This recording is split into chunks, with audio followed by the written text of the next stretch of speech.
Boa noite, acadêmicos, tudo bem? Então, vamos dar início aos nossos trabalhos na disciplina de filosofia. Tá? Começa a nossa aula com o pensamento de Cícero, no qual diz: não basta adquirir sabedoria, é preciso também, além disso, saber utilizá-la. Então, aquilo que eu já venho falando há várias aulas para vocês, né? Afinal, vocês estão fazendo faculdade, estão adquirindo conhecimento, né? Estão tendo acesso à informação. A informação não é sabedoria. Sabedoria é a informação colocada em prática. Ok? Então, na aula passada eu deixei um texto lá para vocês sobre filosofia contemporânea. Né? O que é filosofia contemporânea? Filosofia contemporânea nada mais é que a forma de pensar com racionalidade, né? Ou seja, usar a razão. Como que ela surgiu? Ela surgiu, né, após a Revolução Industrial, lá no século XVIII. O que foi a Revolução Industrial?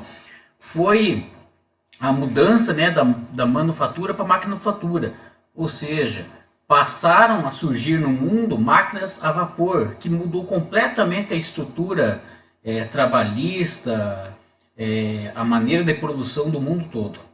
Tá? Daí, com isso, né, pós a Revolução Industrial, com a consolidação, com a fixação do capitalismo, então, junto também com os ideais da Revolução Francesa, que eram liberdade, igualdade, fraternidade, a filosofia contemporânea passa a, a observar e a estudar o mundo, né? Esse mundo que é marcado por mudanças, incertezas, dúvidas, novidades, né? E o medo, né? Já que houve grandes transformações na vida das pessoas. Por exemplo, né, que tipo de transformações que o mundo passou depois com a Revolução Industrial? O êxodo rural. Antes, no Brasil, mais ou menos por volta de 1970, a maioria das pessoas vivia no campo. Passaram a vir na cidade em busca de melhores condições de vida. Por quê? Porque a mão de obra do campo, a mão de obra sal, estava sendo aos poucos substituída pelas máquinas, pelas colheitadeiras, enfim. Outro exemplo que também podemos citar aí com relação às transformações são a exploração do trabalho humano. Em muitos lugares do mundo, aí, várias jornadas de 14, 16 horas de trabalho, longas jornadas, né? O conflito entre a burguesia e o proletariado. A burguesia era dita como uma classe rica, o proletariado, a classe trabalhadora, que, né, mantinha a burguesia, dava lucros com várias horas de trabalho e ganhava um pouco, quase sem direito a descanso.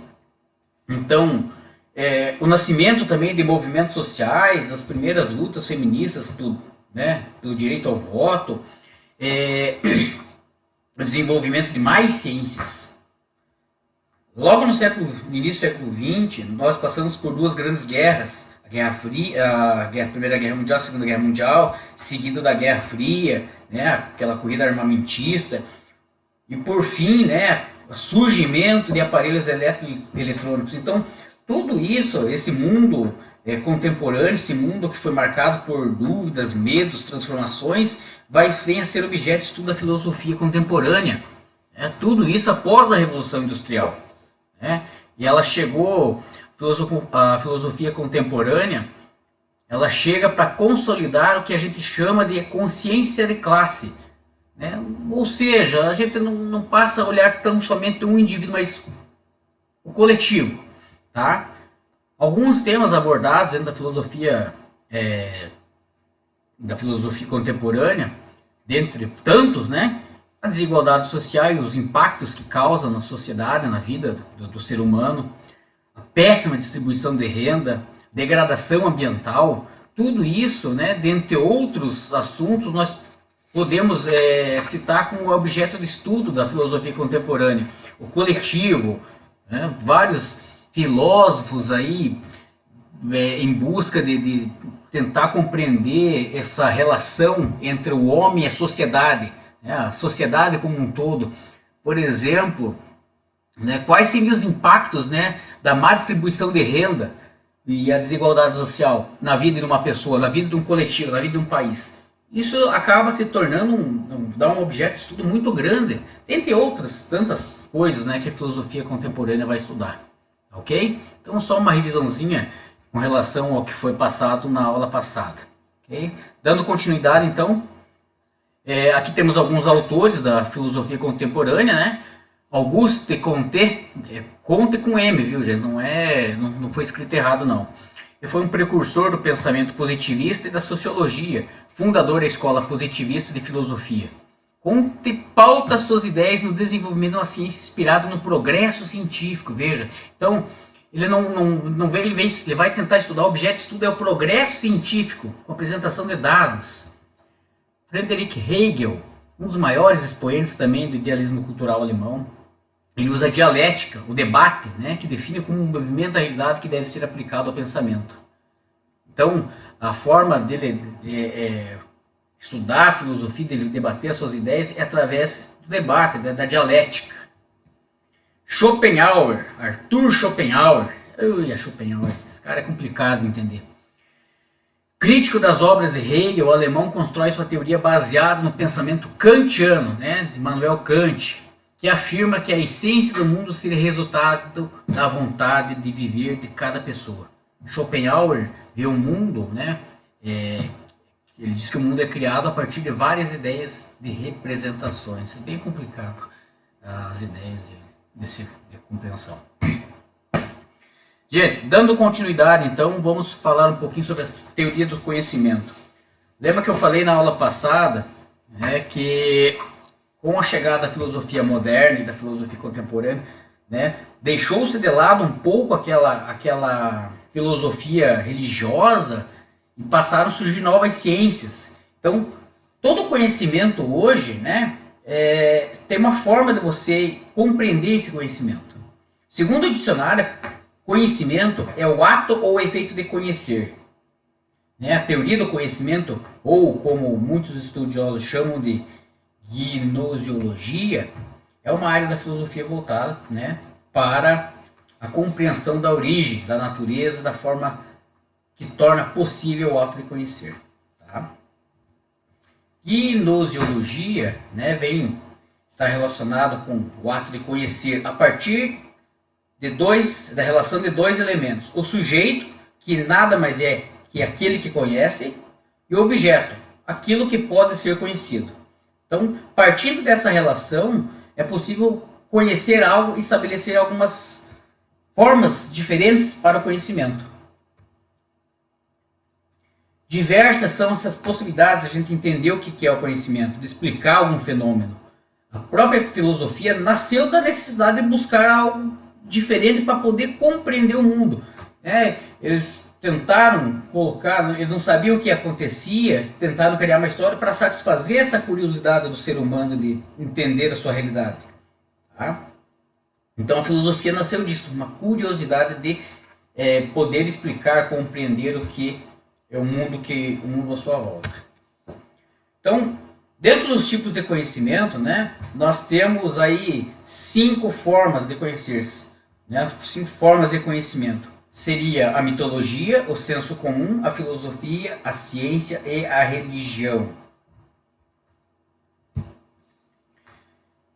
que o saber filosófico se diferencia de todos os outros? A filosofia, ela vai, por ser uma ciência curiosa, vamos assim dizer, ela vai levantar questões, levantar questionamentos para as outras áreas do conhecimento. Tá? Então, ela tem essa habilidade, ela se relaciona ao mesmo tempo com todas e ao mesmo tempo com nenhuma. Por quê? Ela levanta perguntas. Essas perguntas, caso dentro da mitologia, ou do senso comum, ou das ciências, elas podem ou não responder essas questões. Algumas questões têm respostas, outras não. E por não possuir um objeto de estudo específico, né? Por exemplo, a química, a física, a biologia, o saber filosófico possui uma forma específica em meio a diversos tipos de conhecimento. Vamos ver aí. Então, aqui temos os tipos de conhecimento. Vamos lá. Conhecimento mítico. Né? O que é o mítico? Vem do misticismo, né? Do mítico, da mitologia. A base do conhecimento seria a crença. Forma de aquisição do conhecimento. Narrativas míticas. O que valida o conhecimento? A tradição. Eles vão contando, né? Quem transmite é os sapsoudos, ou os chamados poetas. Dando continuidade, conhecimento religioso, que é a crença, a fé. Qual que é a forma de aquisição? Como é que a gente faz para compreender a crença, a religião? As escrituras sagradas, ou a Bíblia, ou o Alcorão, enfim. Tá? O que valida esse conhecimento? Os dogmas. Vocês têm que aceitar isso como verdades absolutas, sem questionar. Quem que transmite? Né? Líderes religiosos, padre, pastor, bispo, e por aí vai. Senso comum é a crença, é passada, você adquire esse conhecimento através da tradição, né? Quem valida? Não tem questionamento sobre isso, tá? Ninguém valida, é um conhecimento que você não foi testado, não há como, né, não, enfim, foi passado de geração em geração, tá? É através das experiências. E quem que transmite? As pessoas, no nosso dia a dia. Conhecimento científico, né, que é a razão, a base do conhecimento, tem que ser comprovado por A mais B, que aquilo é aquilo e pronto. Forma de aquisição é investigação. O que valida é o método que você usou para investigar. Por exemplo, a cura de um vírus, né, a vacina feita com um vírus. Eles vão investigando o vírus até que, né, eles consigam achar um meio de controlar aquele vírus. E quem transmite conhecimento? O cientista. O conhecimento filosófico também é baseado na razão. Forma de aquisição, reflexão. Né? Perceba, pode ser também na investigação, pode, mas você refletindo sobre algum tema, sobre algum fenômeno, você vai passar a desenvolver algumas teorias e depois, dependendo do que for, alguma dessas outros tipos de conhecimento você vai tentar explicar. Né? O que valida o conhecimento seria a argumentação, né? Você debater, questionar, argumentar. E quem transmite é o filósofo. Então, o que é o conhecimento mítico? O conhecimento mítico, gente, como eu falei para vocês na idade antiga, na antiguidade, as pessoas passaram a se perguntar o que e o porquê ocorriam alguns fenômenos. Como eles não tinham como explicar esses fenômenos, eles criaram histórias, né? As narrativas míticas, né? Ou seja, os mitos, foram a primeira tentativa de explicar os fenômenos que eles não compreendiam. Então eles criaram histórias fabulosas de heróis, de deuses, para tentar acalmar a curiosidade das pessoas. Aí temos uma pequena imagem, né, falando sobre o nascimento da Via Láctea. Então, segundo a mitologia, né?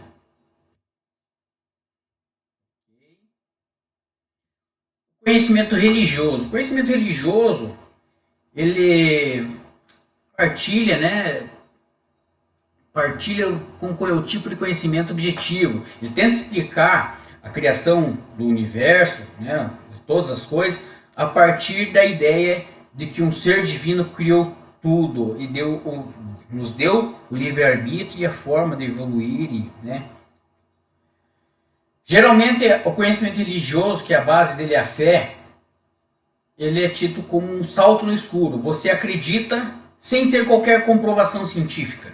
Né? Deus existe? Existe. Você não questiona quem criou Deus. A gente pode até questionar, mas jamais dentro da Bíblia, das leituras dos livros sagrados, você vai chegar a esse ponto antes. Quem criou Deus? O que existia antes? Então, a fé é o salto no escuro. Tá? Você acredita, simplesmente acredita. Crença. Você não questiona. Tá? Baseado tão somente na crença. Conhecimento do senso comum, ou também chamado conhecimento empírico, é o baseado nas experiências, nas trocas de experiências das pessoas. Tá? Eles... Por exemplo, eu estou com dor de estômago, vai lá a avó, o tio, a mãe faz um chá de alguma coisa e você passa. Não existe nenhuma comprovação científica que aquele chá, que foi feito, serve para tratar determinada enfermidade. Mas o senso comum diz que aquilo é bom. Então não há nenhuma comprovação científica, um estudo de caso, um método que passe por todos aqueles trâmites legais para comprovar que aquele chá realmente serve para tratar o estômago. O conhecimento científico, diferente dos outros, é aquele conhecimento onde é baseado na razão, claro, e que necessita de uma comprovação científica, necessita de uma série de estudos que comprovem aquela teoria, né? Que comprovem que aquilo realmente é verdade. Então, o conhecimento científico é o único de todos os tipos de conhecimento que necessita de uma comprovação, necessita ter provas. Então, lembrando, o conhecimento religioso é a crença, a fé, né? Acreditar, é um salto no escuro. O conhecimento mítico foi a primeira tentativa de explicar os fenômenos da humanidade, só que eles não tinham como saber disso. O conhecimento científico é aquele que necessita de uma comprovação, né, de estudos para comprovar determinado fenômeno. E o conhecimento filosófico é aquele conhecimento que vai levantar questionamentos, vai levantar perguntas através da reflexão, o porquê e o que daquilo. Gente, por hoje é só. Um bom fim de semana para vocês. Qualquer coisa, chame no WhatsApp. Grande abraço.